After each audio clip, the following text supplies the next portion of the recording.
हे friends, अस्सलाम वालेकुम। Recipe curries kitchen में खुशामदीद। आपने मटन दुम्बे की शनवारी तो खाई होगी, लेकिन चिकन की शनवारी शायद कम ही खाई हो।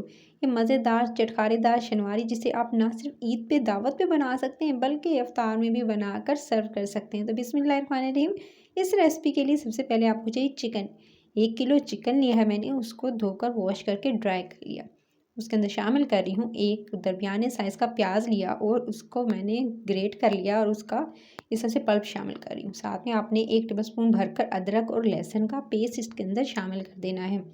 फिर इसके अंदर जाएगा रस लीमू का रस आपने इसके अंदर शामिल कर देना है, तकरीबन 2 टेबलस्पून। और वैसे देखा जाए तो आपने इसके अंदर तकरीबन एक जो है बड़ी साइज़ का लीमू जो है उसका रस निचोड़ कर इसके अंदर शामिल कर देना है। उसके साथ अब आपने क्या करना है, इसके अंदर बाकी की चीज़ें जाएंगी। इसके लिए सबसे पहले आपने इसके अंदर शामिल करना है 1 टेबलस्पून भरकर सफ़ेद सिरका। 1 टेबलस्पून ही इसके अंदर जाएगा बारबेक्यू सॉस। साथ में आपने इसके अंदर 1 टेबलस्पून ही भरकर सोया सॉस का इस्तेमाल करना है। फिर आपने इसके अंदर शामिल करना है ये आधा टीस्पून या 1 टीस्पून के करीब पेपरिका पाउडर, जो देगी लाल मिर्च इसके अंदर इस्तेमाल कीजिएगा। ये डिफरेंट तरह की रेसिपी है, हटके है, जो कि नॉर्मली आप शनवारी खाते हैं, बहुत ज़्यादा मज़ेदार बनेगी। उसके बाद आपने इसमें जर्दे रंग का इस्तेमाल करना है, आधा टीस्पून। येलो वाला ज़र्दा रंग चला गया। उसके बाद आपने इसके अंदर शामिल कर देना है नमक इसके अंदर हस्बे ज़ायक़ा या 1 से 1.5 टीस्पून या जितना आप खाने में पसंद करते हैं इसके अंदर शामिल कीजिएगा। नमक के साथ ही आपने इसके अंदर शामिल करना है तंदूरी मिसाला, चिकन तंदूरी मिसाला इसके अंदर 1 टीस्पून भरकर मैंने जो है इसके अंदर शामिल किया है।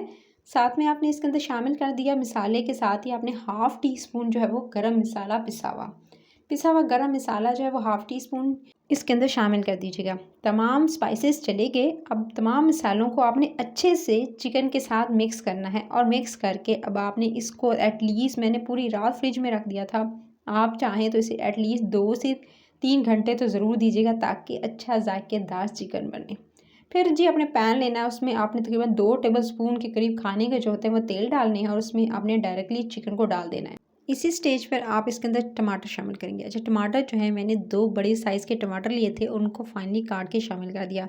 साबित भी आप इस्तेमाल कर सकते हैं, इसके अंदर डायरेक्टली जो है वो साबित डालकर उसके बाद इसको जो है ढक्कन लगाकर छोड़ देंगे, तब भी जो है वो अच्छे से गल जाएगा। अच्छा, टमाटर का पानी जो है उसी में इसमें चिकन जो है वो सॉफ्ट हो जाएगा। अगर ज़रूरत पेश आए तो सिर्फ आधा जो कप पानी का इसके अंदर शामिल कर दीजिएगा और उसके बाद कवर करके ढककर इसे छोड़ दीजिएगा। मैंने इसको ढक्कन लगाकर छोड़ दिया था और कवर करने के बाद ये देख सकते हैं टमाटर के पानी जो इसने छोड़ा है ना, उसकी वजह से ये तमाम स्पाइसेस उसकी वजह से चिकन तकरीबन थोड़ा सा टेंडर हो चुका है।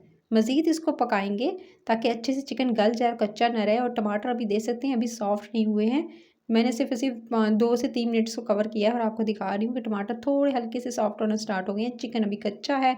सो आप ये दे सकते हैं, मैंने 2 से 3 मिनट और जो है वो इसके बाद आपके सामने ढक्कन हटाया है, तो ये दे सकते हैं टमाटर तकरीबन जो है वो गल चुके हैं और चिकन भी तकरीबन गलने के करीब है।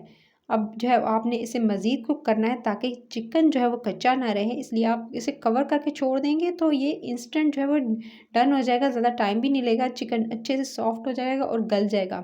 जैसे पकाते हुए मुझे तकरीबन 5 मिनट गुजर चुके हैं और चिकन तकरीबन होने के करीब है। बस जैसे ही चिकन का ये देख सकते हैं पानी बिल्कुल एकदम जो छोड़ा था ना टमाटर ने वो ड्राई हुआ, चिकन बिल्कुल गल चुका है, ये देख सकते हैं आपको नज़र आ रहा है। अभी मैं इसको चेक करके आपको बताऊंगी कि चिकन कितना सॉफ्ट एंड टेंडर हो चुका है।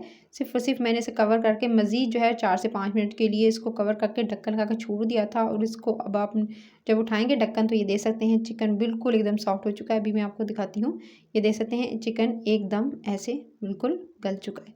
तो चिकन गल जाएगा तो बस आपने जितनी ग्रेवी, बस हल्की सी ग्रेवी रखेंगे, बस इतनी ही, इससे ज़्यादा नहीं, बस इतनी ग्रेवी रहने दीजिएगा। और उसके बाद आपने इसके अंदर शामिल करनी है बाकी के स्पाइसेस। अच्छा, बाकी की चीज़ें जो इसके अंदर जाएंगी उसमें लास्ट में आपने इसके अंदर थोड़ी सी जी कसूरी मेथी हाथों से मसल कर डालिएगा। साथ में करी पत्ते का जो पाउडर होता है ना, वो आप इसके अंदर तकरीबन थोड़ा सा जो है वो भी मसल कर इसके अंदर डाल देंगे तो खुशबू बहुत ज़्यादा अच्छी आएगी। हरी मिर्चियों पर से काट के 1 से 2 अदद जो है वो आपने चॉप करके इसके अंदर शामिल करनी है और बस 1 से 2 मिनट के बाद उतार लेना। तो ये मज़ेदार सी कढ़ाई इंस्टेंट सी रेडी हो जाएगी। धनिया से गार्निशिंग कर सकते हैं। तो ये मज़ेदार सी आप कह सकते हैं हैदराबादी टाइप शनवारी जिसे कह सकते हैं। टिपिकल शनवारी नहीं, लेकिन इस थोड़ी सी डिफरेंट थी, यूनिक तरह की एक रेसिपी थी जिसे आप दावत में सर्व कर सकते हैं। मज़ेदार, और आप मेरे कहने पे बनाएंगे ना, इसका जायका बहुत डिफरेंट आया गाइज़। सो इसको एज इट इज़ ट्राई कीजिएगा रेसिपी को और लाइक और शेयर ज़रूर कर लीजिएगा अगर रेसिपी अच्छी लगी है तो, और चैनल को सब्सक्राइब करना नहीं भूलना है। फिर मिलती हूँ नेक्स्ट वीडियो में। Take care.